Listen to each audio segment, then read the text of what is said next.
Hi guys, कैसे हैं आप लोग। आज देखिए आधा पोर्शन हमने डिस्कस कर लिया था नीट 2018 के पेपर का। अब हम 145 क्वेश्चन डिस्कस किए थे। 146 से हम स्टार्ट करते हैं। और देखिए प्रीवियस ईयर के जो भी पेपर हैं 16-17 साल 16-17 ईयर्स के जो भी हों, एम्स के हों, नीट के हों या जो CPMT हों, सारे आप लगाइए। क्वेश्चन से आपका कंसेप्ट क्लियर होगा और आपके कॉन्फिडेंस लेवल डेवलप होगा। जब तक आप क्वेश्चन नहीं लगाएंगे, थ्योरी पढ़ते रहिए साल भर, कुछ नहीं होगा। चलिए स्टार्ट करते हैं क्वेश्चन, टाइम ना वेस्ट करके, ठीक है। क्वेश्चन नंबर आपका 46 है, which of these statement is incorrect. आपको 146 क्वेश्चन बताना है कि इसमें से कौन सा जो है सवाल आपका जो है स्टेटमेंट जो है गलत कौन सा है। तो देखिए एंजाइम्स ऑफ TCA, जो TCA के एंजाइम्स हैं उनका लोकेशन क्या है आपको बताना है।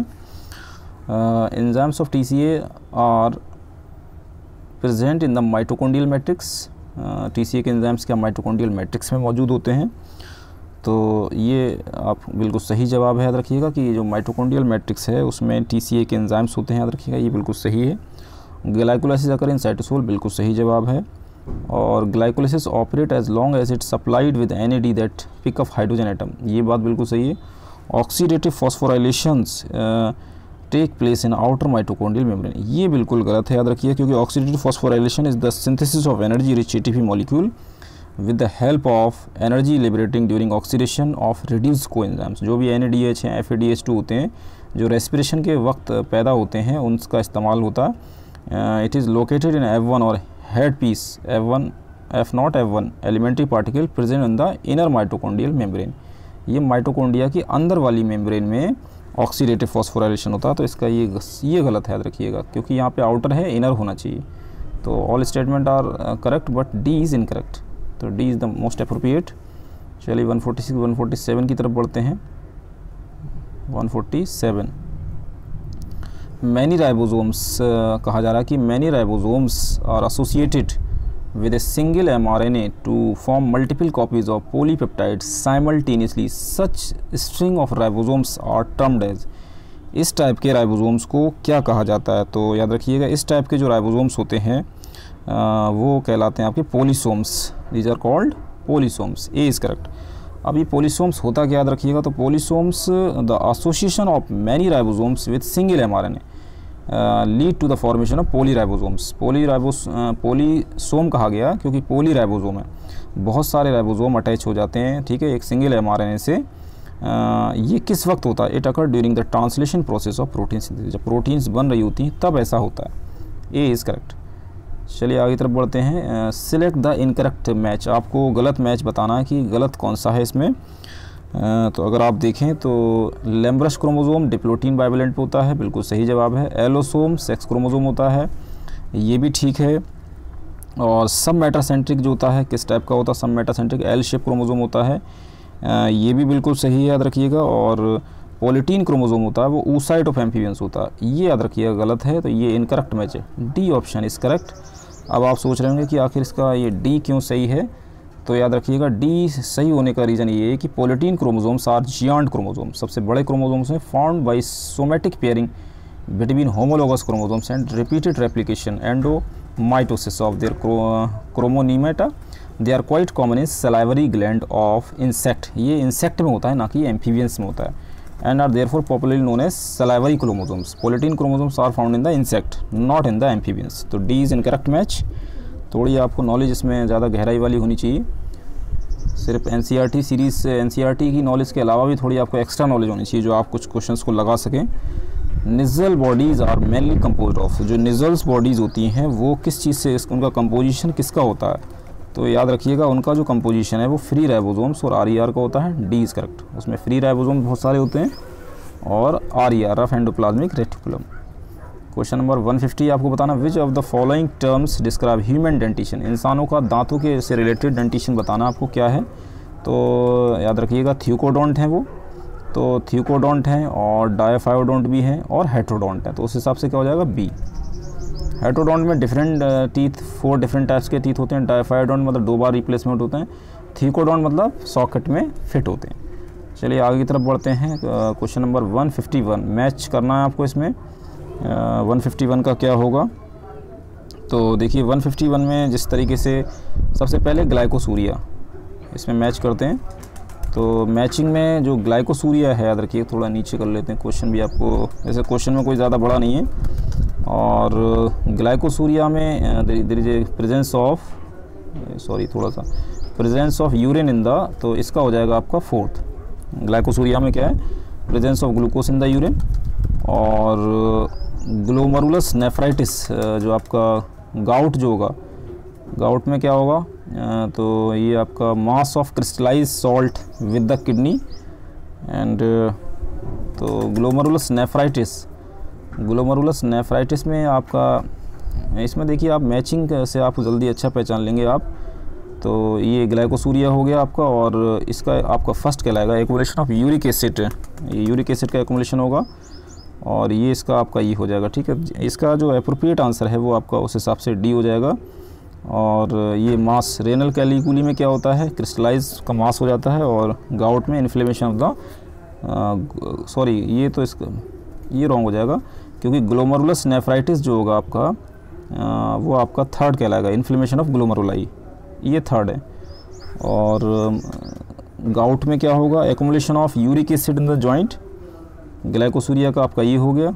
और इन्फ्लेमेशन ये तो इसमें मैच कर दिया, mass of crystallize salt and, ये देखिए ये इसका हो जाएगा बी का फर्स्ट, और ये आपका इसका हो गया। तो इस हिसाब से इसका D is the most appropriate answer, D is correct. Matching से आपको 1-2 पता है तो आपका लग जाएगा, रखिएगा। फिर आ गया देखिए आपका अगला कि match the item given column first and those in column second, select the correct option. आपको सही ऑप्शन बताना है कि सही ऑप्शन क्या है। तो स्टोरेज ऑफ यूरिन कहाँ होगा, डी का क्या हो जाएगा, यूरिन कहाँ स्टोर होता है, ब्लैडर में, तो डी का 3rd हो जाएगा। और कंसंट्रेशन, अल्ट्रा फिल्ट्रेशन, जो अल्ट्रा फिल्ट्रेशन होता है वो कहाँ होता है, ट्रांसपोर्ट ऑफ यूरिन, यूरेटर हो जाएगा। तो देखिए डी का हो गया 3rd, सी का हो गया 2nd। और concentration of urine, concentration urine कहाँ होगा, ये टिब्यूल में होगा, तो ये हो जाएगा बी का आपका 5th हो जाएगा। और अल्ट्रा फिल्ट्रेशन जो होगा आपका वो कहाँ होगा, मेलफिजियन कॉर्पल्सिस में होगा। तो इस हिसाब से अगर इसका आंसर देखा जाए तो कौन सा होगा, तो ए का क्या था आपका कंसंट्रेशन, बी का आपका हो जाएगा 5th, तो बी का 5th देखिए एक ही में, ए इज़ करेक्ट। तो A is the most appropriate answer, याद रखिएगा। मैचिंग की हमने 152 से आगे की तरफ बढ़ते हैं, 153। चलिए 153 पे आ जाते हैं। द सिमिलरिटी ऑफ, आपको बतानी है the similarity of bone structure in the forelimb of many vertebrates of many is an example of. Bone structure की जो सिमिलरिटी है वो उसका वो किस चीज़ की एग्जाम्पल है, होमोलॉगी है या फिर एनालॉगी है। तो याद रखिएगा ये होमोलॉगी के एग्जाम्पल है, होमोलोगस में एनाटॉमिकल स्ट्रक्चर सेम होते हैं। ए is correct. Which of the following is an auto immune disease, आपको बताना है इसमें ऑटो इम्यूनी डिजीज़ कौन सी है। तो याद रखिएगा इसमें जो ऑटो इम्यूनी डिजीज़ है आपकी वो अल्जाइमर डिजीज़, याद रखिएगा जो अल्जाइमर डिजीज़ है वो एक ऑटो इम्यूनी डिजीज़ है। C is correct. आप सोच रहे होंगे ये कैसे हो गया, तो auto immune disease are certain unrelated disorders cause by the inflammation and destruction of tissues by the body its own response. जो बॉडी का खुद का इम्यून रिस्पॉन्स होता है वो इसको डिग्रेड करने लगता है। This disorder including acquired haemolytic anaemia, pernicious anaemia है, रीमोटॉइड आर्थराइटिस है, माइस्थेनिया ग्रेविस है, सोरेसिस है, और आपकी फिसोरेसिस है, विटिलिगो है, अल्जाइमर डिजीज़ है, is a chronic neuro degenerative irreversible progressive brain disorder that slow down destroy the memory. ये जो आपकी रिमोटाइड, इसमें देखिए ये सब याद रखिएगा जो ये बीमारी हैं। हमने सी तो लगा दिया क्योंकि इसमें कहा नॉट, हमने लगा नॉट, यहाँ नॉट है, याद रखिएगा। तो ये ऑटोइम्यूनी है डिजीज़ है, रिमोटाइड आर्थराइटिस भी ऑटोइम्यूनी डिजीज़ है, विटिलिगो भी ऑटोइम्यूनी है, लेकिन अल्जाइमर याद रखिएगा ये एक याद रखिएगा ऑटोइम्यूनी डिजीज़ नहीं है, क्योंकि ये न्यूरो डीजेनरेटिव है, इसमें जो है मेमोरी लॉस होने लगती है। It is not autoimmune. C is correct. बाकी सब ऑटोइम्यूनिटी हैं, ऑटोइम्यूनी डिजीज़ हैं। चलिए अगला क्वेश्चन आपका 155, which among the following set of example divergent evolution, select the incorrect option. Divergent set of the example, divergent evolution का सेट है, आपको इनकरेक्ट स्टेटमेंट इसमें बताना है कौन सा है। तो फोरलिम्ब ऑफ मैन, बैट, चीता, ये सही है। और जिस हिसाब से इसमें ये है। और हार्ट ऑफ बैट मैन चीता ये भी ठीक है, ब्रेन ऑफ बैट मैन चीता ये भी ठीक है। और जो आपका गलत जो है आई ऑफ ऑक्टोपस और bat and man, it is a incorrect option about divergent evolution. ठीक है, होमोलोगस के लिए जो होमोलोगस डाइवर्जेंट है, तो होमोलोगस के लिए डी ऑप्शन रॉन्ग है, याद रखिएगा। Eye of octopus bat and man are example of, ये एनालोगस की एग्जाम्पल याद रखिएगा, तो इस वजह से ये गलत हो गया। चलिए आगे की तरफ बढ़ते हैं, क्या है question number 156। Which of the following characters represent inheritance of blood group in human. आपको बताना इनहेरिटेंस ऑफ ब्लड ग्रुप की जो एग्जांपल है, कैरेक्टरिस्टिक है, which of the following characteristic represent inheritance of blood group in human. Human में inheritance को जो show करता है, तो याद रखिएगा वो एबीओ ब्लड ग्रुप सिस्टम है ह्यूमन में, वो करता है, तो वो मल्टीपल एलील्स है, याद रखिएगा मल्टीपल एलील्स। तो जिस हिसाब से ये बता रहे हैं, तो इसमें आपका एक इनहेरिटेंस के हिसाब से डोमिनेंसी हो गया और कोडोमिनेंसी भी है, याद रखिएगा। इनहेरिटेंस कोडोमिनेंसी भी इसी वजह से आता है, डोमिनेंसी भी, और मल्टीपल एलीज। तो उस हिसाब से B is the most appropriate answer, B is correct. चलिए आगे बढ़ते हैं। इन विच डिजीज़ पूछा जा रहा है, in which disease does mosquito transmit pathogen cause chronic inflammation of lymphatic vessels. इसमें आपको ये बताना है कि किसमें मॉस्किटो के ज़रिए कोई मॉस्किटो काटता है और उससे जो है लिम्फेटिक वेसल का इन्फ्लेमेशन होता है, क्रोनिक, बहुत ख़तरनाक, घातक, जिसमें पैर सूज जाते हैं और हाथी जैसा इसमें पैर हो जाता है, तो एलिफेंटियासिस है वो। ए is the most appropriate, A is correct. अब आप सोच रहे होंगे ए इसका कैसे हो गया, तो याद रखिएगा elephantiasis cause by the parasitic filarial worm Wuchereria bancrofti which is transmitted from an infected person to a healthy person. ये एक मॉस्किटो होता है, क्यूलेक्स मॉस्किटो काटता है, जिससे जो है स्किन का एनलार्जमेंट और connective tissues, lymphatic obstruction of the lymph no vessels by these worms which prevent drainage of lymph from the surrounding tissue. आसपास के टिश्यू से जो भी फ्लूइड होता है उसको ब्लड में नहीं ले जाने देता, फिर वो इकट्ठा होता रहता है, और इससे क्या होता है, आपकी जो लेग्स हैं, स्क्रोटम है, ब्रेस्ट है, वुल्वा, ये सब इफेक्ट होता है, साइज़ बहुत बड़ा हो जाता है। तो ए इज़ मोस्ट अप्रोप्रिएट। अब थोड़ा ज़रा ये हम एयरप्लेन मोड चेंज कर दें, ज़रा ये बंद करते हैं जो कि मैसेज ना आए। चलिए आगे की तरफ बढ़ते हैं। Question number, conversion of milk to curd, it is a nutritional value by increasing the amount of, कौन सी विटामिन बढ़ जाती है, तो देखिए विटामिन B12, इसका इंक्रीजमेंट हो जाता है, याद रखिएगा ये बढ़ जाती है, क्योंकि lactobacillus bacteria convert milk into curd, it produce acid that coagulate and partially digest the milk protein. A small amount of curd added to the fresh milk as an inoculum or starter contain millions of lactobacillus which at suitable temperature multiply and it convert milk to curd and it याद रखिएगा दूध से जब दही बनेगा तो उसकी nutrition value बढ़ जाएगी, और जब न्यूट्रिशनल वैल्यू बढ़ेगी तो कौन सी विटामिन बढ़ेगी, विटामिन B12। चलिए आगे तरफ हैं। Which of the following amino acid derivative hormone, इसमें आपको बताना कि कौन सा अमीनो एसिड डेरिवेटिव हार्मोन है। अब इसमें देखिए बहुत सारे हार्मोन्स हैं, इसमें एपिनेफ्रिन है आपका, और एपिनेफ्रिन, देन एपिनेफ्रिन है, एक डायोसोन है, और एस्ट्राडायोल है, और क्या है, एस्ट्रायोल है। तो याद रखिएगा ये जो एपिनेफ्रिन है, याद रखिएगा that is the most appropriate, that is amino acid derivative epinephrine, A is correct. चलिए अगला क्वेश्चन आ रहा है, अब इसमें आपको सही बताना है कौन सा ठीक है, हाँ इनकरेक्ट, सॉरी, इस चीज़ पे ध्यान दीजिएगा, करेक्ट इनकरेक्ट बड़ा घुमाते हैं, इसमें आपको कन्फ्यूजन ना हो, तो उस हिसाब से आपको लगाना है। Which of the following structure और region is incorrectly paired with the function, आपको बताना है कि इनकरेक्टली कौन मैच्ड कर रहा है। तो medulla oblongata control respiration cardiovascular reflex, बिल्कुल सही जवाब।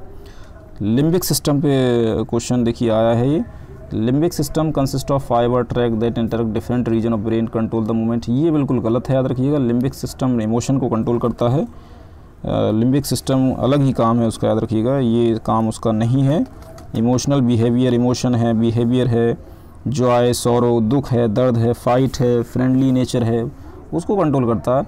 Hypothalamus produce releasing hormones and regulating temperature, hunger thirst, बिल्कुल सही है, ये भी ठीक है ना, ये गलत है। और corpus callosum band of fibre connected to the left and right cerebral hemisphere, ये भी सही है, ठीक है, ये आपका गलत है, क्योंकि जो लिम्बिक सिस्टम है वो क्या करता है, जो लिम्बिक सिस्टम है वो इमोशन है, आपके इमोशनल ब्रेन है, वो because it control the emotional behaviour express in the form Joy, sorrow, fear, fight, friendship, liking, disliking.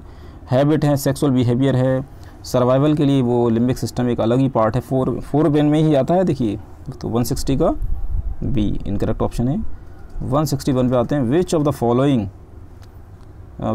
Can play an significant role in osteoporosis. Osteoporosis में अपना अहम रोल कौन अदा करता है? तो याद रखिएगा जो एस्ट्रोजन और पैराथायरॉयड हार्मोन, एस्ट्रोजन और parathyroid hormone that play a very important role.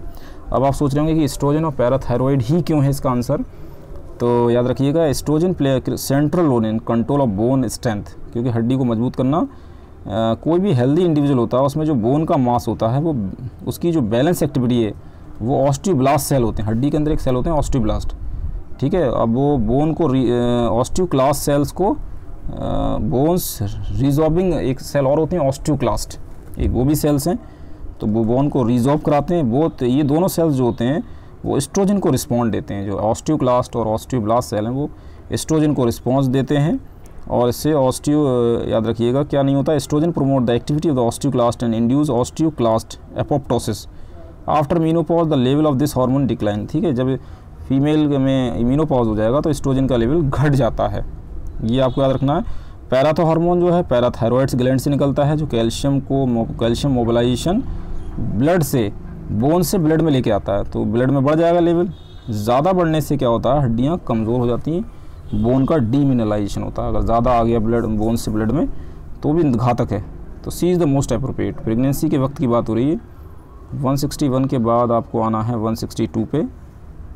देखिए the transparent lens in the human I is held, आपको बताना है ये किस तरीके से हेल्ड है। The transparent lens in human I is held in its place by, उसको कौन अपनी जगह पे लगाए हुए हैं, तो याद रखिएगा लिगामेंट अटैच, जो सिलियरी बॉडी होती है उससे लिगामेंट लगे रहते हैं, वो करते हैं। ए is the most appropriate, ligament लगे रहते हैं दोनों तरफ जो लेंस को हेल्ड करते हैं, याद रखिएगा ए इज़ करेक्ट। चलिए आगे तरफ बढ़ते हैं। Which of the following animal does not undergo Metamorphosis, कौन सा एनिमल ऐसा है इसमें बताना आपको जो मेटामॉर्फोसिस में नहीं जाता है।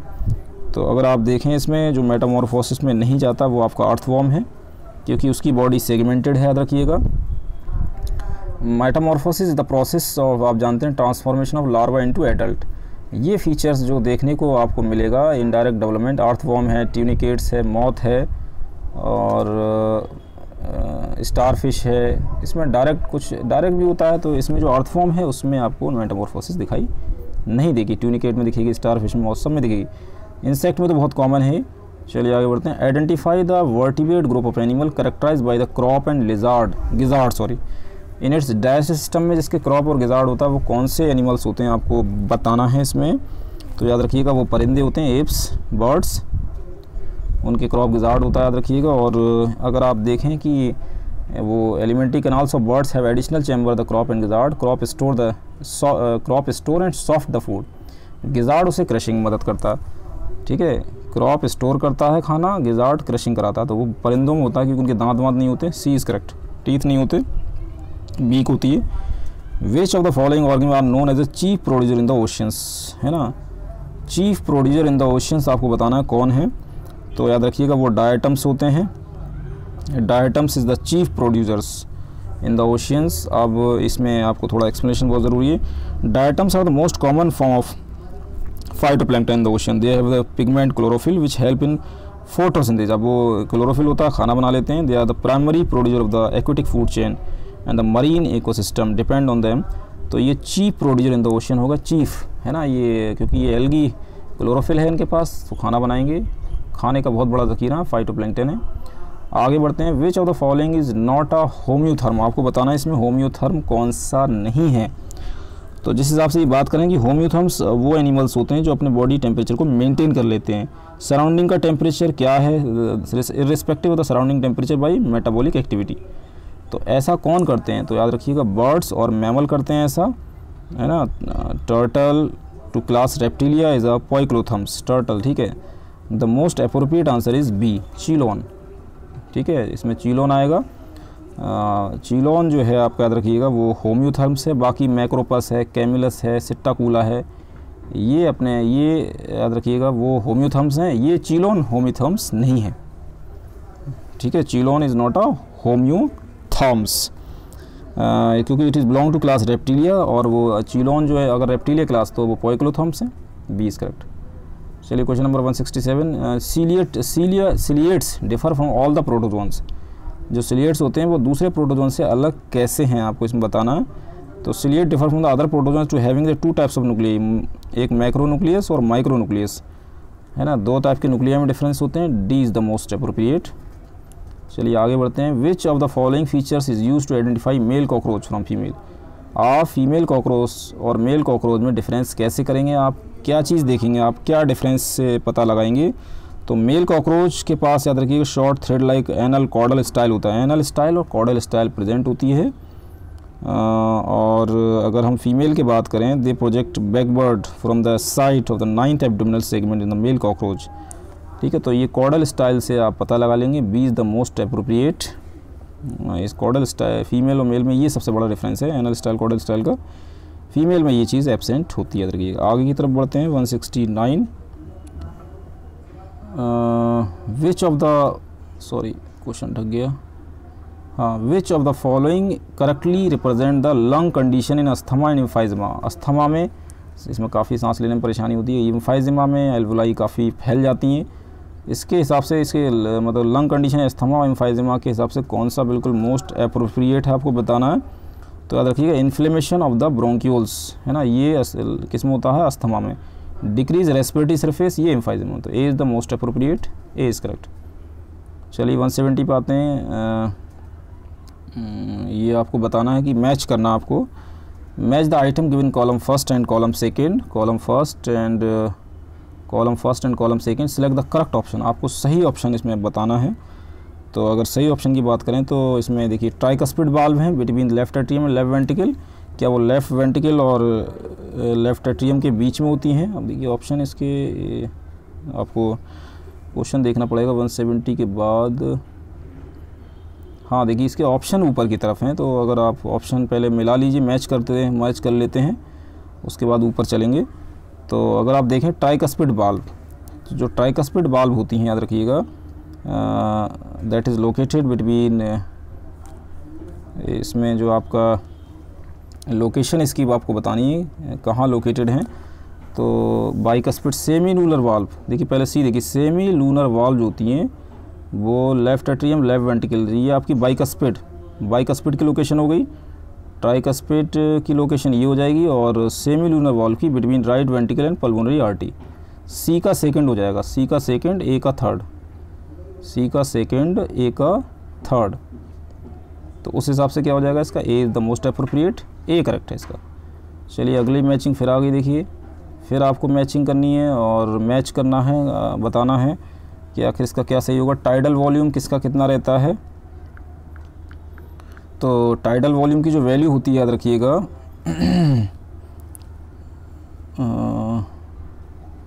तो tidal volume is about, tidal volume 1100 से 1200 ml लगभग इतनी हो जाएगी। और जो ये वैल्यूज़ हैं आपको बिल्कुल एग्जैक्ट एनसीईआरटी में दे रखी हैं, आप अच्छे से उन्हें याद करिए। तो 500 टाइडल वॉल्यूम की जो वैल्यू होगी याद रखिएगा, वो आपकी लगभग 500 से, ये वाली आपकी 500 से 550 ml। तो ए का आपका क्या हो जाएगा, थर्ड। और इनस्पेरिटी IRV की वैल्यू कितनी होगी, तो IRV की वैल्यू आपकी कितनी होगी याद रखिएगा, 2500 से 3000 ml। और फिर आपको बताना है कि एक्सपायरेटरी रिजर्व वॉल्यूम की वैल्यू कितनी होगी, तो 1000 से 1100 ml। और रेसिडुअल वॉल्यूम की जो वैल्यू होगी वो बचा क्या, ये रह गया आपका 1100 से 1200 ml। तो बी इज़ द मोस्ट, इस हिसाब से अगर आप देखें तो इसका बी हो जाएगा आपका, B is the most appropriate. चलिए आगे तरफ बढ़ते हैं।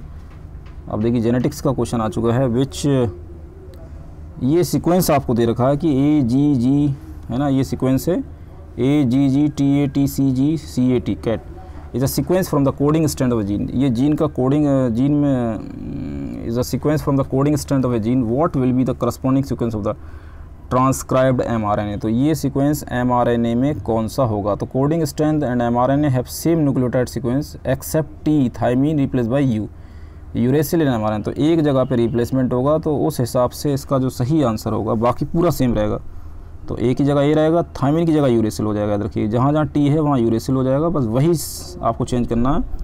कहाँ कहाँ चेंज करना है, टी जहाँ जहाँ पे है बस। तो टी 3 जगह पे है तो वहाँ यू आ जाएगा। याद रखिए थायमिन की जगह आरएनए में क्या होता है, यूरेसिल। तो उस मोस्ट अप्रोप्रिएट इज ए। तो ये क्वेश्चन में लोग बच्चे ज़्यादा दिमाग लगा देंगे, लेकिन अगर आपको जेनेटिक्स का फंडा पता है तो आप बहुत अच्छे से इसे कर सकते हैं। याद रखिएगा। चलिए आगे तरफ बढ़ते हैं। 173 Hugo according to Hugo de Vries के according the mechanism of evolution is, उनके अकॉर्डिंग जो एवोल्यूशन की मैकेनिज्म है वो क्या है। तो याद रखिएगा उनके अकॉर्डिंग जो एवोल्यूशन की मैकेनिज्म है वो है saltation. Single step saltation is the most appropriate, तो बी इज़ करेक्ट। अब डिस्कस कर लेते हैं आखिर ये बी ही क्यों है इसका। तो याद रखिए as per mutation theory given by Hugo bodies discontinuous phenomena of और saltatory phenomena single step leads to large mutation. Saltation is what, single step leads to large mutation. तो बी इज करेक्ट। चलिए आगे तरफ बढ़ते हैं। Menstrual cycle से question हर बार रहता है, आपको करेक्ट ऑप्शन बताना है कौन सा सही है। तो याद रखिएगा जो सिक्रीटरी मेंस्ट्रुएशन फेज सी का फर्स्ट हो जाएगा, ब्रेकडाउन ऑफ एंडोमेट्रियम। और सबसे पहला फेज़ क्या है, प्रोलिफरेटिव फेज़। तो ये आपका सेकंड हो जाएगा। तो अगर सी का फर्स्ट है तो सी का फर्स्ट 2 में है देखिए, और ए का सेकंड किस में है, देखिए ए का सेकंड तो वो फर्स्ट में है। तो the most appropriate answer is a का क्या हो जाएगा, सेकंड। तो ये आपका ए का अगर सेकंड है तो ये सी हो जाएगा आपका, उस हिसाब से क्या हो जाएगा इसका, सी करेक्ट हो जाएगा। और सिक्योरिटी फेस में क्या होता है, सिक्योरिटी फेस में सिक्रीशन होता है। याद रखिएगा किस चीज़ का सिक्रीशन होता है आपको ये बताना है। तो ये सिक्रीशन की अगर हम बात करें, सी इज़ करेक्ट है ना, सिक्योरिटी फेस में ल्यूटेल फेस हो जाएगा, ये इसका हो जाएगा। तो C is correct, sorry displacement हो गया, सी इज़ करेक्ट। अब देखिए क्वेश्चन नंबर 175 180 तक आपका डिस्कशन है कंप्लीट एक्सप्लेनेशन के साथ, ऐसा नहीं डायरेक्ट ऑप्शन टिक लगा रहे हो। अब women has X link condition on one of the her X chromosome, एक औरत है उसके वो एक्स लिंक कंडीशन है उसके पास, और X link condition as one of her X chromosomes on one of her X chromosome, X link condition उसके एक एक्स क्रोमोसोम पे। This chromosome can be inherited by, ये क्रोमोसोम कैसे इनहर्टेड होगा, कौन करेगा इसको। तो याद रखिएगा क्या ये बेबी से होगा या फीमेल चाइल्ड। तो वुमेन याद रखिएगा जो फीमेल होती है वो एक बहुत बड़ी कैरियर होती है, सन और डॉटर दोनों को ट्रांसफ़र होगा, क्योंकि मदर के पास दोनों एक्स कंडीशन होती हैं। अगर एक्स पर है तो बच्चे में भी हो सकता है, सन में भी और डॉटर में भी, क्योंकि अगर हम जिस हिसाब से बात, women act as a carrier when she has X link condition on one of the X chromosome, both son and daughter inherit X chromosome. क्योंकि मदर से दोनों को, बच्चे को चाहे बेटा हो या बेटी, दोनों को एक्स मदर से ही आता है। Hence one of the 2 daughters will be carrier and one of its 2 son will be disease. ठीक है, ये याद रखिएगा। इसमें दोनों लड़कियां जो होंगी याद रखिएगा वो क्या हो जाएंगी, आपकी कैरियर हो जाएंगी, और लड़का को बीमारी हो जाएगी। ठीक है, क्योंकि वो एक्स रहेगा उसके पास, फीमेल कैरियर होती हैं याद रखिए, बीमारी लेके चलती हैं साथ क्रोमोसोम्स के ऊपर, ऐसे नहीं हाथ में लेके चल रही हूँ। All of the following are a part of operon except, कह रहे हैं कि ऑपरन का all of the following are a part of operon except, कौन सा ऑपरन का हिस्सा नहीं है। तो ऑपरन आप जानते हैं concept, operon concept for the programme that consist of, बहुत सारे जीन्स होते हैं, operator gene, promoter genes, regulatory gene, structural gene. Structural operator regulatory gene होते हैं। ठीक है, स्ट्रक्चरल ऑपरेटर ये सारे टाइप के जीन्स पाए जाते हैं, और इसमें याद रखिएगा इन्हांसर नहीं होता, याद रखिएगा C is not a part of operon, operon में सी नहीं आता, बाकी सब आते हैं, ऑपरेटर, स्ट्रक्चरल, प्रोमोटर, सब। Next question 177 which of the following gastric cell indirectly help in erythropoiesis, blood erythro means RBC formation में इनडायरेक्टली कौन से सेल्स हेल्प करते हैं। तो याद रखिएगा वो पैराइटल सेल होते हैं, जो the parietal cell indirectly help करते हैं, क्योंकि जो पैराइटल सेल हैं वो पैराइटल और oxyntic cell HCl and Castle intrinsic factor secrete करते हैं। HCl convert iron present in the diet from Fe3+ to Fe2+। ठीक है, उससे क्या होगा, आयरन एब्जॉर्ब होगा, और एक ये जो कैस्टल इंट्रिंसिक फैक्टर है वो एसेंशियल होता है विटामिन को एब्जॉर्ब करने के लिए। तो iron, protein, vitamin B12 and folic acid वो सब मिलके आरबीसी का फॉर्मेशन कराते हैं एंड हीमोग्लोबिन। तो ये इनडायरेक्टली हेल्प कर रहा है, याद रखिएगा। चलिए आगे तरफ बढ़ते हैं 178 की तरफ। 177 हो गया, 178 ये आ गया 178। काफ़ी बड़े बड़े क्वेश्चंस हैं, आपको मैचिंग करनी है इसमें, match the item given below, column first to column second, correct option आपको बताना है। तो इसमें अगर आप करेक्ट देखेंगे तो देखिए इसमें फाइब्रिनोजेन किससे मैच करेगा, ये किस में काम करती है, क्लॉटिंग में, तो ए का आपका सेकंड हो जाएगा। तो ए का सेकंड डी में ही है, तो D is the most appropriate. और क्या है देखिए, और अगर ये हो जाएगा ए का फाइब्रिनोजेन ब्लड क्लॉटिंग में, ग्लोबुलिन डिफेंस में है, और ये आपका ऑस्मोटिक बैलेंस में, सी का फर्स्ट हो गया, D is the most appropriate. बहुत ही सिंपल क्वेश्चन था ये। चलिए 179 की तरफ पढ़ते हैं, 2-3 क्वेश्चन बचे हुए हैं। 179, calcium is a important in skeletal muscles contraction because, कह रहे ये इम्पोर्टेंट कि स्केलेटल मसल्स कॉन्ट्रैक्शन में क्यों ज़रूरी है। तो अगर आप देखें तो it bind to the troponin, calcium is an important skeletal muscles, ये बहुत इंपॉर्टेंट स्लाइडिंग फिलामेंट थ्योरी है, क्योंकि जो कैल्शियम होता है वो ट्रोपोनिन से, it bind to the troponin to remove the masking of active site on actin for myosin. ये जो कैल्शियम जो है वो स्केलेटल मसल कॉन्ट्रैक्शन के लिए क्यों खास है, क्योंकि ये ट्रोपोनिन से बाइंड होगा, और जो एक्टिव मायोसिन का जो एक्टिव साइट होता है उसकी जो मास्किंग होती है, उसके ऊपर जो कवरिंग होती है उसको हटा देता है, क्योंकि कॉन्ट्रैक्शन के वक्त ज़रूरत पड़ेगी। तो 179 का ए इज़ द मोस्ट अप्रोप्रिएट। ये आपको पूरी थ्योरी पढ़नी पड़ेगी, याद रखिएगा, ए इज़ करेक्ट। चलिए आगे बढ़ते हैं, लास्ट क्वेश्चन 180 क्वेश्चन, और ये 2018 का कंप्लीट हो जाएगा। विच of the following is an occupational respiratory disorder, आपको बताना है कौन सा है। तो अगर आप ऑक्यूपेशनली डिसऑर्डर देखें तो इसमें आपका ये जो सिलिकोसिस है वो एक ऑक्यूपेशनल रेस्पिरेटरी डिसऑर्डर है। Occupational respiratory disorder are due to the occupation of the individual, वो कुछ लोग काम करते हैं फैक्ट्रीज़ में। Silicosis in occupational disease that occur due to the excessive inhalation of silica dust by the worker of mining industry, में जो लोग फैक्ट्रियों में माइनिंग में काम करते हैं, जहाँ कोयले की खुदाई होती है, तो वो सिलिकोसिस, सिलिका चला जाता है उनकी फेफड़ों के अंदर, और फिर ठीक है ऑक्यूपेशनल रेस्पिरेटरी काम की वजह से, ऑक्यूपेशन वर्क होता है और रेस्पिरेटरी प्रॉब्लम जो आती है वो सिलिका चला जाता है अंदर, माइनिंग में काम करते हैं जो लोग। तो ये हमने लास्ट के 45 क्वेश्चंस को डिस्कस किया, और अच्छे से आप सारे पेपर लगाइए, ठीक है, कम से कम 20 ईयर्स के पेपर सॉल्व करने हैं आपको। कंसेप्ट देखिए, आप कितनी भी थ्योरी पढ़ लें, लेकिन जब तक आप ऑब्जेक्टिव क्वेश्चन नहीं लगाएंगे तब तक आपका कंसेप्ट, आप कॉन्फिडेंस लेवल नहीं आएगा। तो आप इस चीज़ पे ध्यान दीजिए कि watching, sharing and subscribe my channel, और अगर कोई भी क्वेरी हो तो कमेंट बॉक्स में पूछिए, ज़्यादा से ज़्यादा शेयर करिए।